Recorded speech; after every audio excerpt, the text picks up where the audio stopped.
Hi Sandhya.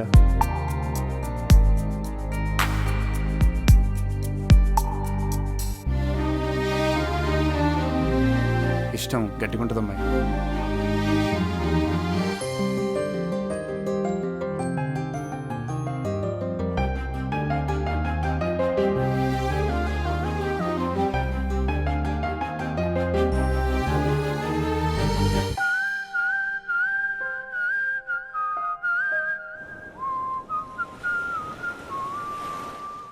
Hi Niharika, it's pleasure having you here. And Chiranjeevi గారి fans అధ్యక్షులు రమణస్వామి గారు నిహారిక గారికి బొకేనిచ్చి ఈరోజు వెల్కమ్ చేస్తున్నారు. సో మనందరం కూడా లెట్స్ వెల్కమ్ నిహారిక. నను నీలో ఆపుతూ వెళ్ళిపోమ్మని తరిమేస్తావేలా, ఓ మనసా చేరువగా రాయిలా.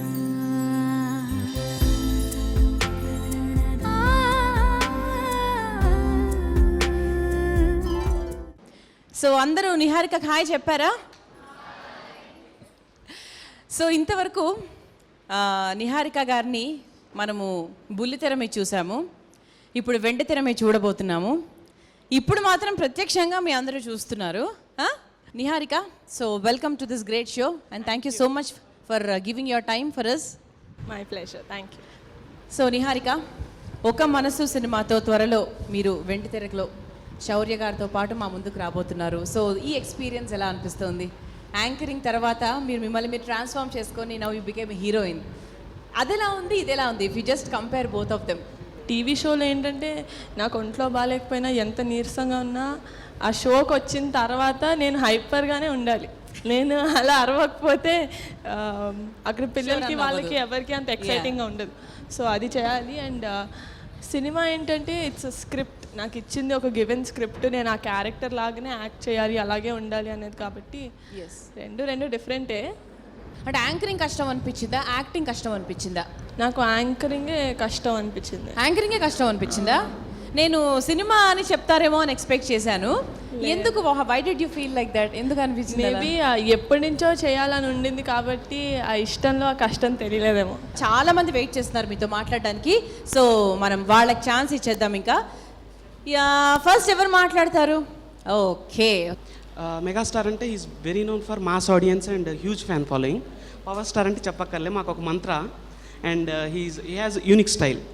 The biggest asset in you is you have a beautiful smile and awesome face cut. Thing is that మీరు కమర్షియల్ మూవీ అట్లా ముద్దపు పావకాయ లాగా ఆ type of bubbly spontaneity role చేయకుండా వెరీ సాఫ్ట్ చేసింది ఏంటి మా నిహా అని బాగా అనుకున్నాం ఫ్యాన్స్లో. But the moment trailer cut అయ్యి బయటకు వచ్చిన తర్వాత seriously Niharika did the right choice. Mega fans అయినందుకు చాలా what you say we are very proud of that, seriously. And the question is, మీరు అట్లాంటి హ్యూజ్ కమర్షియల్ వాల్యూస్ ఉండి అంత స్టార్డమ్ ఉన్న ఫ్యామిలీలో ఉండి ఒక soft spoken, soft tender love story చేయడానికి రీజన్? నేను చాలా స్టోరీస్ విన్నాను ఒక మనసుకు ముందు, కానీ నాకు ఒక్క మనసు స్టోరీ వినిన తర్వాత సంధ్య క్యారెక్టర్ అనేది నాకు ఒక నెక్స్ట్ 2-3 డేస్ వరకు నన్ను హాంట్ చేస్తూనే ఉండేది. అలా మీకు సినిమా చూసాక కూడా డెఫినెట్గా అనిపిస్తుందని నా నమ్మకం. ఎందుకంటే నేను ఈరోజు కథ విన్నాను, నెక్స్ట్ 2 డేస్ తర్వాత కూడా నేను సంధ్యలాగే ఆలోచన స్టార్ట్ చేశాను.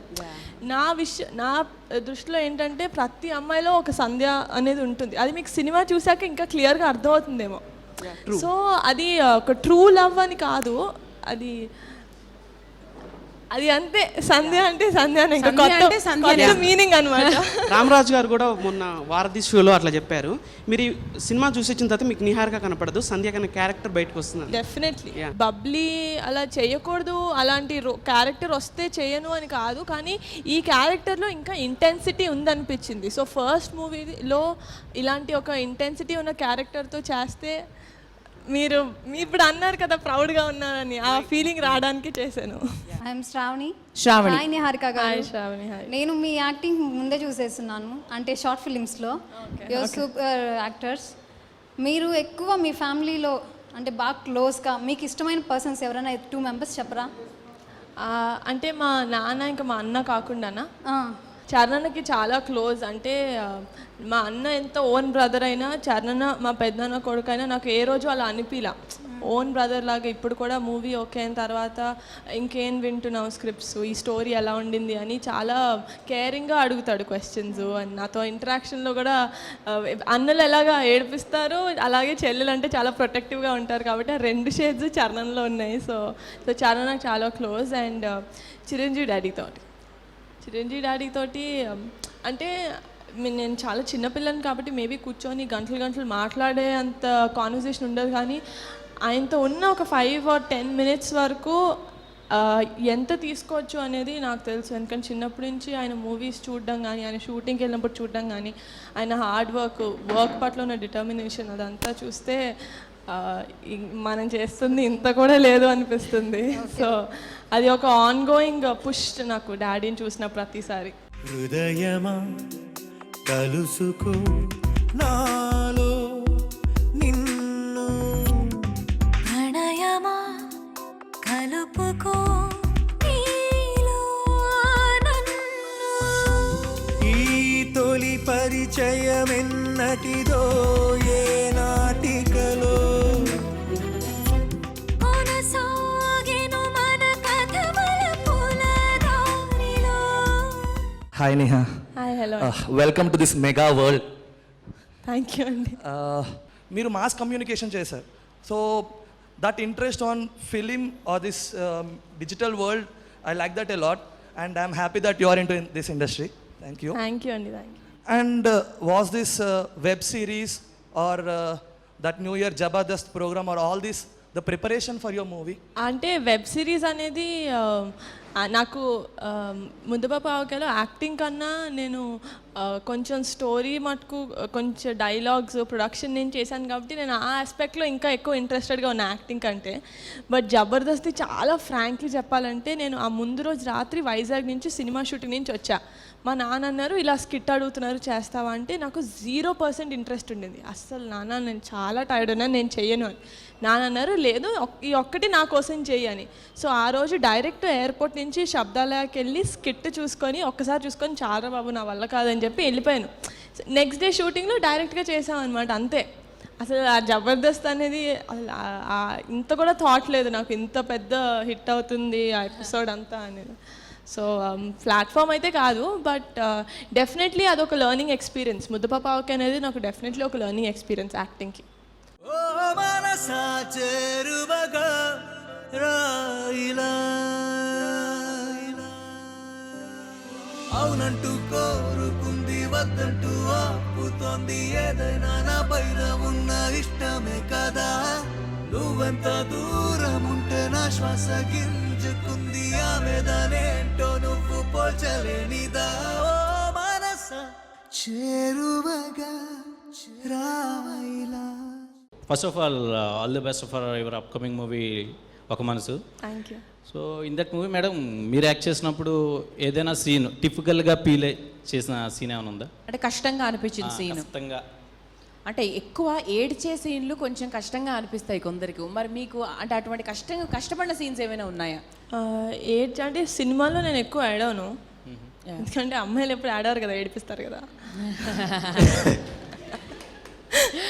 ఊరికే అంటున్నాను.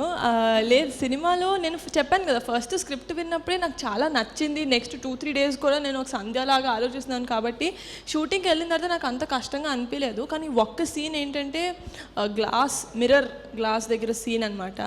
కొంచెం కళ్ళు కొంచెం వెట్ ఉండాలి. సో ఫస్ట్ టేక్లో అలాగా వచ్చింది. కానీ కెమెరా ఏదో ఉండింది, లేదు ఇంకో యాంగిల్లో తీసుకుందాం అన్నారు. అంతే, సెకండ్ టేక్ నుంచి కంట్లో ఒక్క చుక్క వాటర్ రావట్లా. సార్ నా వల్ల కావట్లేదు సార్, వాటర్ రావట్లేదు అని. బట్ చాలా ఇంపార్టెంట్ సీన్ అది మూవీలో.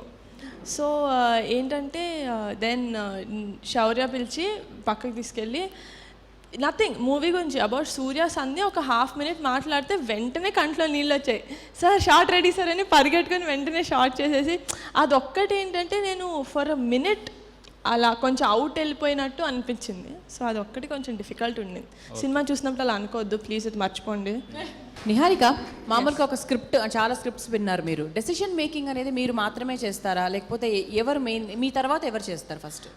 నా తర్వాత అని కాదు, బట్ టుగెదర్ నేను నాన్న చేస్తాం.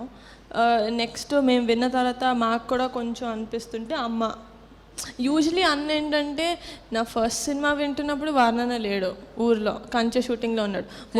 డీజే జరుగుతున్నప్పుడు ముకుంద షూటింగ్లో వైజాగ్లో ఉన్నాడు. సో బేసిక్లీ నా లైఫ్లో సినిమాలో జరిగిన పెద్ద డెసిషన్స్ అన్నీ మా అన్న లేడు అనమాట ఊర్లో. బట్ డెఫినెట్లీ ఫోన్ చేసి అడ్వైస్ లాగా తీసుకోవడం కానీ డెఫినెట్లీ జరుగుతుంది. సో అంటే ఫ్యామిలీ అంతా కూర్చొని మీ స్క్రిప్ట్ మీద డిస్కస్ చేస్తారు. పవన్ కళ్యాణ్ గారు వచ్చేసి మనకు ఇండస్ట్రీకి కొత్త డైరెక్టర్లు ఇంట్రొడ్యూస్ చేయడానికి చాలా ప్రయత్నించారు. మీరు కూడా అలాగే ఏమైనా కొత్త డైరెక్టర్లకు కానీ కొత్త స్క్రిప్ట్లు కానీ ఏమైనా సపోర్ట్ చేయడానికి ఆలోచించుకున్నారు? అంటే ఇప్పటి వరకు అయితే ఎవరు మరీ కొత్త డైరెక్టర్స్ అండి మీరే మాకు లైఫ్ ఇవ్వాలి అలా డెఫినెట్లీ నా దగ్గర రాదు. బికాజ్ నేనే చిన్నపిల్లని. సో వెళ్తే మేబీ పెద్దవాళ్ళ దగ్గరికి వెళ్తారు. బికాజ్ కళ్యాణ్ బాబే పెద్ద ఆయన కాబట్టి ఆయన దగ్గరికి వెళ్తే ఆయన ఒక ఒక అవకాశం ఇచ్చారేమో. బట్ నా దగ్గరికి డెఫినెట్లీ నా క్యారెక్టర్కి నేను న్యాయం చేసే రోల్ లాగా వస్తే మాత్రం డెఫినెట్లీ చేస్తాను.